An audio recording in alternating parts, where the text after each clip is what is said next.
Welcome to WinStar Roundtable 2024. We're here at OBS where dreams are made and two-year-olds are started, and I'm here with Stanley Huff, trainer of Global Campaign, and David O'Farrell of Ocala Stud, and we're here to talk about Global Campaign. So David, I'll throw it to you first.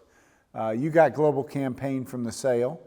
What were your first impressions, and tell us a little bit about Ocala Stud. First impressions of Global Campaign was he had a little bit of epiphysitis in his knee, but once you got past that, he was a magnificent individual. Really good bone, athletic, balanced, sharp head, and was just all horse. We figured that out pretty early on when we started breaking him. Yeah. He's the kind of horse that feels good, but once you keep him moving, he's all horse. But a very talented individual and was a lot of fun to break and train. Some of the horses you've had at Ocala Stud, famous farm here in Ocala, you've raised a lot of good horses and broken a lot of good horses. Yeah, we've been blessed. The last 2 years, we've had the two-year-old champion and Forte and Fierceness. That's awesome. Stanley, what was it at the yearling sale? You zeroed in on him.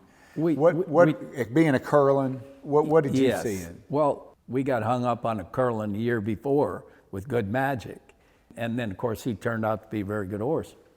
So the next year, when we ran across Global, being a Curlin AP Indy mare, we got our Curlin and the rest is history. And the rest is history, yeah. Yeah. He was a half to Bolt d'Oro, obviously a good mare. Did that play into you, or do you just look at physical? When we heard that story, you know, the mare had three foals. First one, graded stakes winner, Bolt d'Oro grade 1 winner, eventual Global being a grade 1 winner. The only 3 foals she had. I mean, that's amazing for Globetrot. So you got a Curlin out of an AP Indy mare. What was it about Global that you saw that he might have some speed? Well, he was my type. I mean, he was squared off and behind. He had a great hind end, great shoulder, and he just looked fast. Right. He looked fast. I mean, like Good Magic type. He was like a, you know, not a quarter horse, but I mean, he wasn't a big, well balanced, not a wasn't big backward horse. No, yeah. He looked like a runner. Right. And so did Global. He won his first 2. Yeah, we got him for the races. Youth. We won his first 2. We ended up running in the Fountain of Youth as second choice, which he ended up 5th. And I couldn't understand because down the backside he got there, and he just didn't continue to open up. It was when I went down, he had tore off a major part of his foot. You know, I mean, it just laid it back. So we went through a process to get that back to where it could somewhat heal. It looked like it was just going to keep on getting good, but that foot would just there'd be quarter cracks, there'd be shedding the frog, there'd be, so all the time between races. All because of that grabbed quarter. All because of that. We did everything that we could do or think of. He came back and won the Woodward and then finished 3rd in the Breeders' Cup, always with that foot never being right. Took 2 champions to beat him in the Breeders' Cup. Yeah.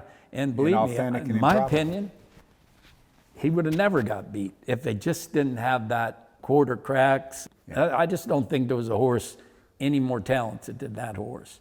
And so far as offspring have been well received. Yeah. He wasn't at his number at 12.5. He didn't get the stellar mares of an authentic or improbable or whatever. But I just was so proud of him, how he stamped him. What did you see in him? Deep heart girth? What else did you see? That's what I saw. I saw deep heart girth, a horse that you could train on. Looked early, looked just precocious. Athletic, looking early types, that I've always my whole life looked to buy. David, what did you see at the yearling sale out of the ones you saw? Same thing. They just look athletic. They look super athletic, and for our program, we're unique. We breed for the 2-year-old market. So we stand stallions at Ocala Stud. We have 9 stallions, but we bought a share in Global Campaign, and we've supported him with 2 mares each of his first 3 years, and we're going to breed to him this year. He's our type of horse. So we've supported him, and we breed for the 2-year-old market. Not that we're trying to breed sprinters, but that's just our program. We want horses that come to hand early. All good horses have speed. Even your classic winners, they all have speed. And so this is the type of horse that suits our program, a Curlin that has speed, but could carry that speed a route of ground. You know, with that pedigree, with his race credentials, he could be anything. I think he's tremendous value in his 4th year, and we're very bullish on his prospects. Well, the thing I like is that he had 18 of them bring over 100 grand. Yes, yes. Guys, you had owners buy them like Mike Rapoli and All Boss Stable. You have trainers buy them like Kenny McPeak. Safi Joseph bought 2 of them. Yeah. Eddie Plisa, who you know is a great horseman, bought Yeah. 1. And then you have pinhookers. Yeah. You have Joe Pickerel bought 2 of them with Pickview. Kieran Dunn bought 1. So you have just this range of horsemen. Yeah. That I think, one, understand the quality of Global Campaign's career and the chance that those guys are smart guys. They don't bet on something that they think isn't going to work. So good stallions upgrade their mares, and good stallions come from anywhere. We all know that. Why is Global Campaign the one that could make it?